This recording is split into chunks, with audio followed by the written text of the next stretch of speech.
If your New Year's resolution is to start a podcast, well, consider these statistics around New Year's resolutions. You've probably heard these before. Within a month, only 55% of people are still actively working on their goal or resolution. And then after a year, only 19%. A lot of people give up. And now if we look at podcasting just separately on its own any time of the year, pretty similar thing. The numbers are not great. Many people start podcasts and then they quit. So in light of the new year, this episode, I've got tactics and strategies to help you keep your podcast going for the long run and stay consistent, ultimately leading to the success that you're looking for. As well, at the end of the episode, I'm going to include some bonus checkpoints of things that I like to look at for podcasts on an annual basis. So at the start of every year is a great time to do that. This is Profits Through Podcasting, where we help health-focused entrepreneurs generate leads and revenue for their businesses through podcasting. I'm your host, Joel Oliver. Podcasting has always been a game of consistency and longevity. So whether you are an existing podcaster or you're starting brand new right now this month, let's look at how we can set you up for a year of success. And that means publishing consistently every week or every other week, if that's your schedule, whatever your schedule is. And then turning that into what it is that you're actually looking for, whether it is leads and revenue for your business, making the right connections, building authority, or something else. Could be anything. And in fact, the Independent Podcaster Report 2025 showed a majority of their respondents actually were in podcasting for reasons besides money, like helping other people or just having an outlet to speak, that sort of thing. So there are many possible motivations, but of course, in a business context, we do want to establish an ROI of some sort. But again, it doesn't have to be just about money, or directly anyway, because you could be making the right connections with people and that eventually leads to revenue for you, which is perfectly fine. But however that looks, to get any sort of ROI at all, it is virtually impossible to do this through podcasting without a long enough time horizon. And that is why I stress this point so much about committing to podcasting for the long haul if you're going to do it. Like 2 to 3 months is not worth doing at all. That's why it's important to understand what you've got to implement to ensure that you actually can do your podcast for an extended period of time and avoid the mistakes that I've seen repeatedly that lead to podcasts fading away and really wasting your time if you start and you don't continue and follow through to get what you were after. There is no point. So with that in mind, let's take a look at these tips to set your podcast up for success in 2026. The first one is delegate. One of the best ways that I know how to help you stay consistent relates to one of the most common reasons that I see podcasters quit, and that is it's just too much work. We all know what it's like to be busy. You are juggling life and work, and then you run out of time one day and things start going by the wayside, and you have to look at what's most important. So what do we do about that? Well, we delegate. You hire help.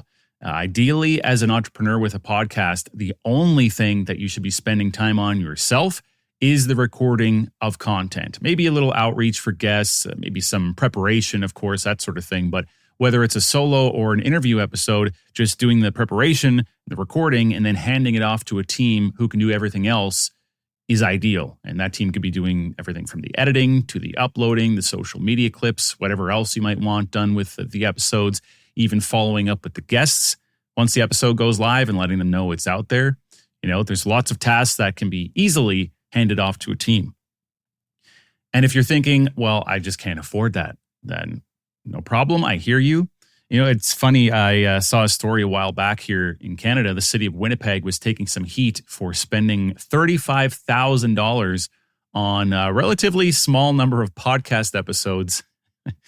Governments aren't exactly known for efficient spending, but I don't know how they managed to spend that much money. So the reason I mention that is to put out there that, the price of delegating this may surprise you. It might not be what you think. It's certainly not anywhere near that amount of money. But the main thing is you can still get podcast help to fit nearly any budget, okay? Everyone's situation is unique. Obviously, if it's a brand new business and you've literally got $0 or maybe even a negative balance, then yeah, you're going to have to invest more time of your own to try and DIY some things. And that is the nature of entrepreneurship. Of course, even still, you want to make sure that what you're putting out is of decent quality. If you've got to be doing that on your own, You don't want to be embarrassing yourself or tarnishing your brand by putting out something that looks very amateur. So keep that in mind. But if you do have some budget, maybe it's not huge, but you've got some, take a look at your options, shop around, see what it would actually cost realistically to get done what you're looking for. What we do at East Coast Studio is a little on the higher end, but like I'm saying, there are other ways to go about it. Maybe you use your virtual assistant if you have one for some of the tasks, or you only delegate certain things for the time being. But really, one thing I love about podcasting is how simple it is to delegate. You don't need to onboard an employee and mess around with hiring and creating a bunch of SOPs. Almost literally overnight, you can have a team in place to do it all. Then you're just responsible for your recordings. Everything else is running like a well-oiled machine. That means you have a much better chance at success over the long term, since the process is not such a burden then. And I think it's great too that you're also kind of feeling accountable to the team for getting your recordings in on time and getting them done. If not, we come knocking and asking what's going on. Let's get this next one going and try to encourage and motivate you. But yeah, making that workflow a lot easier and handing it off is definitely a key to setting your podcast up for success in the long run. And now this brings me to the next point of how we can set you up for success in this new year, 2026. Work ahead. Okay, so you've got a team in place to handle the production. You're going to let them handle that, and you are going to get your recordings done well in advance. Why is this important? Well, it's because when it comes down to the wire every single week, it takes away from the joy. It adds stress to your life. And again, like I mentioned in the first point, when you get busy and stressed, you're just going to end up skipping it altogether. You're going to look at what's really important. What do I have to get done today? And then everything else gets pushed aside. You skip one episode, then that becomes two. And before you know it, a month has passed. And when you do, if you eventually publish a podcast episode again, your audience will be smaller. So you need to have momentum on your side. And that is why consistency is important. You can't just come and go. It's got to be there week after week. And when you work ahead and you've always got a queue of recordings, it's much easier to be consistent. There are different ways to go about this. Some people like to take a day or two a month and record a month's worth of episodes all in one go and just get it done. Others prefer to be more topical and really up to date, or maybe their content depends on it, and they perhaps feel more inspired to record on a whim, and that's their method. Whatever works for you is fine, so long as you are on top of things and never feeling a crunch to get something done. Because I am telling you, one of the biggest signs to me that a podcast is going to the graveyard is when the host starts struggling to get episodes into us on time, where you have to keep reaching out to them and asking where that recording is. Once I see that start happening, I know I better step in and try to help. Otherwise, it's the beginning of the end, and this podcast in soon enough time is going to be dead. There is no need to have a missed episode or be stressing out because a guest canceled and now you've got nothing to air for this week, okay? We don't want to be too far ahead, but 3 to 4 weeks is pretty reasonable these days, right? And so as we get into 2026 here, if you are not working ahead, I'm telling you, get on that now. Put in some extra hours, get ahead on your episodes, and stay ahead from there. We don't do this so that you can stop recording and run out of episodes again. I've seen that constantly as well, where we do start out the podcast ahead, or we get someone caught up and they have some in the queue, and then they get busy, and before you know it, the gas tank is empty. There are no episodes again. We're right back where we started. So whatever you decide your workflow is going to be, like if it is setting aside a couple days a month or a day, whatever it takes, put that in your calendar and stick to it. Getting ahead is going to help you tremendously in keeping the podcast going and end up with those benefits that we talked about there at the beginning, whatever it is that you're looking for, the goal from your podcast. Next tip to help set your podcast up for success in 2026. Do not focus on download numbers. We want to see a podcast grow over time, absolutely, but it does take time. And if your sole metric of success is download numbers, you're not really going to have the motivation required to do this for a long time.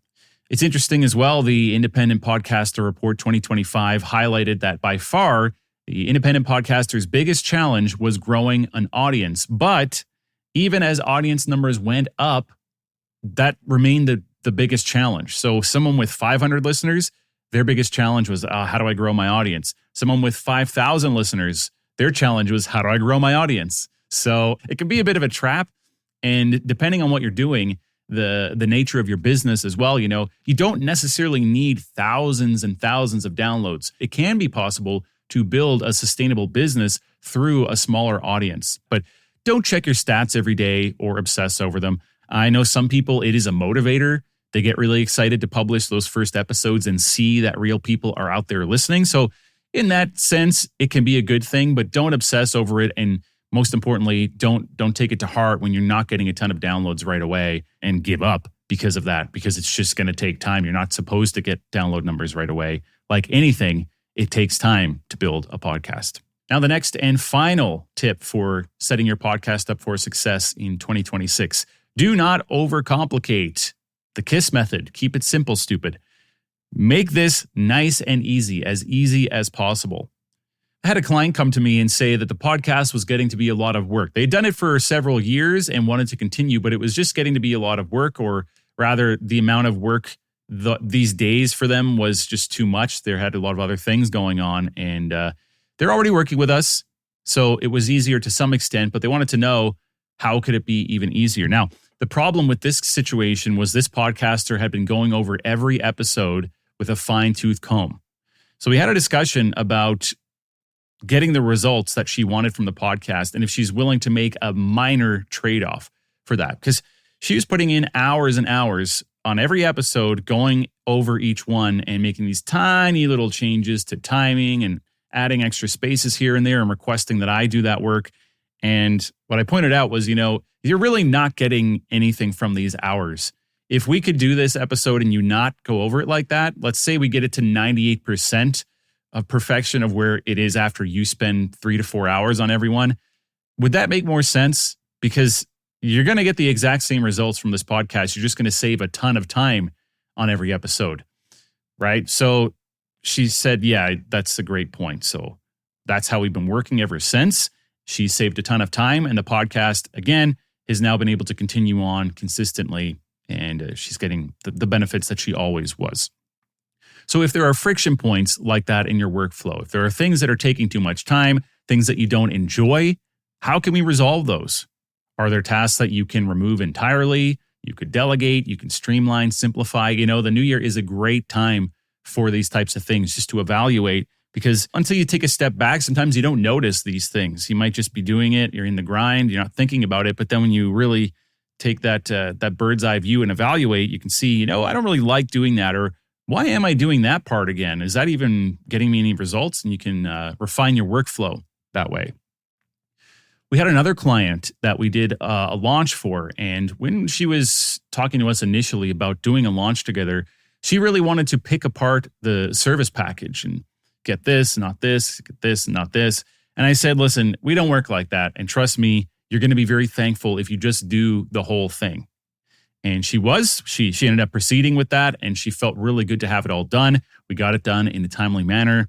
She wasn't sitting there till 1 a.m. watching YouTube tutorials on her own, or realizing a year later that something was set up completely wrong. So that's important to keep in mind, that type of thing, right? Same goes with your workflow, whether it's a launch or an ongoing workflow. If you're analyzing your budget and trying to decide, is it worth outsourcing this or just this or not that, consider the impact it will have if you don't. Because we talked about that in the opening of the show, that not everyone has a budget to delegate everything, and that's totally fine. But if you do have a budget, but you're maybe trying to pinch pennies because it's just a habit or whatever the case, consider the impact that it's going to have on your workflow. If you're going to pay a certain amount of money to have most of the workflow delegated, but then you're saving a few bucks by, having a couple things that then you still have to have your hands on, well, that's going to cause friction. That's really not going to get you the full benefits that you could have by outsourcing the entire process. So don't make that kind of mistake either when you're designing your podcast workflow. And that's why this point, in summary, is to keep it simple. The simpler, the better. It's going to allow you to focus on what's important, not hit any friction, and keep this podcast going for the long run. So I feel like a broken record when I talk about this stuff, but it's very important. And it's these points that I've just run over that are going to help you breeze through 2026, get an episode out every week, and be another year down the road in podcasting and have another 52 episodes under your belt and all the benefits that come with that. With all that said, at the start of every year, it's a great time to do it. I like to check on things with my podcasting clients annually and in our own podcast as well, because there are things that can fall through the cracks, things change, and I do highly recommend that you do this with your podcast once a year as well. So being January, let's go over 4 things, 4 checkpoints that you should be looking at with your podcast right now. First of all, check all the directories. Apple, Spotify, YouTube, if you're on there. I mean, if you're not on there, you should be on there. But those big main ones, any other that are significant to you, have a look. Make sure that everything is still there and updating properly, that every new episode that you've been posting is showing up. Look at the description of your podcast. Click play on an episode. Make sure it's actually working. Look at some of your show notes. Check all of the links in your show notes and on the podcast page. Look at your podcast artwork. All this stuff. Is it all working? And is it looking good? Should anything be freshened up, like the cover artwork? Did you get a new photo? Has your business changed direction? That can happen commonly where your business shifts. You're serving a different client now and not another maybe, but your podcast description is a bit out of date or you change direction of the podcast. Whatever it is, just good to look everything over once a year. Make sure it's all working. If you have call to action links in your show notes, you want to be clicking those. You'd be shocked at how many times I test those and it just goes to an error page. They deleted their landing page or didn't realize that the web designer deleted the landing page. It's not working anymore. So this might sound like it's not important and silly, but I see it so frequently, broken stuff, outdated stuff. So that's a really important thing to do annually, if not more frequently. Same goes there with your podcast website. And this is the next point. Again, you'd be surprised at how often I see stuff is just broken on people's websites. Again, lead magnets, you sign up, it doesn't work. The episode players don't work when I click play, the broken pages, all that sort of thing. Test out your website as a user. So from the directories we just mentioned, click onto the episode link, see if that brings you to your website properly, or where is it bringing you? Sometimes it's not bringing you to your website. It's bringing you to a hosting page that you didn't know existed, and there's no backlinks to you, so people can't find you. All this sort of stuff. So go through your website, check it out, and not just the podcast on your website, but look at everything else as well. If you've got pop-ups for lead magnets or other things on your site, promotions, I see that commonly too. Stuff is months old and saying the deadline is tomorrow and it's way out of date. We don't want any of that stuff. That's not good for your image and your brand. So take this time to go over the website as well. Next thing that I like to check once a year for podcasts, look at your data. Dive into those statistics a little bit. Make sure you're getting enough of a sample size here to actually give you some insight.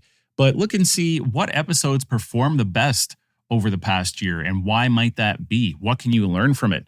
Which ones had high download numbers? Was it because you had a famous guest? Or was it a certain topic? Do you see consistently that discussing a certain thing gets people to download more than usual? Whatever it is, try to learn from that. And also, as you're reflecting, you're in a new year now. You could be recycling content. And I don't mean necessarily publishing the same episode again, but reusing it as inspiration. So if you talked about a certain topic that got a lot of downloads last year, talk about it again this year. Maybe there's some new insights you can add to it, or you can iterate on that and see if you get the same results, same success, and higher number of downloads from doing it this time. And then finally, fourth thing I like to check every year on podcasts is, how is the content now fitting overall, the content that you've been publishing? Is it targeted towards your ideal client? And we just talked about looking at the episodes that perform the best.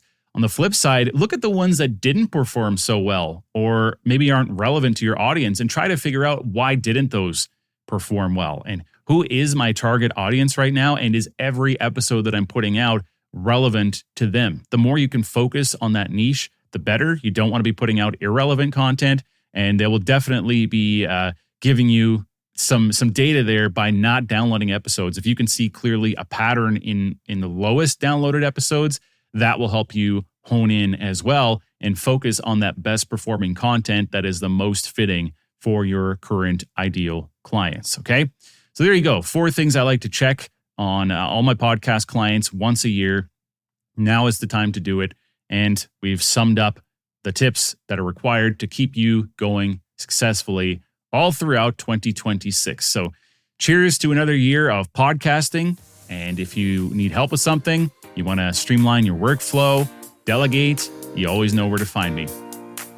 Join us again next time on Profits Through Podcasting for more insights on how to turn your health-focused podcast into a lead and revenue generation machine for your business. Are you ready to let a team of professionals handle your entire podcast production workflow? East Coast Studio can help you elevate your podcast to the higher quality standards required for credibility in the health and wellness space. Plus, give you the guidance and support needed to podcast consistently, growing your impact and your sales. Visit eastcoaststudio.com to learn more.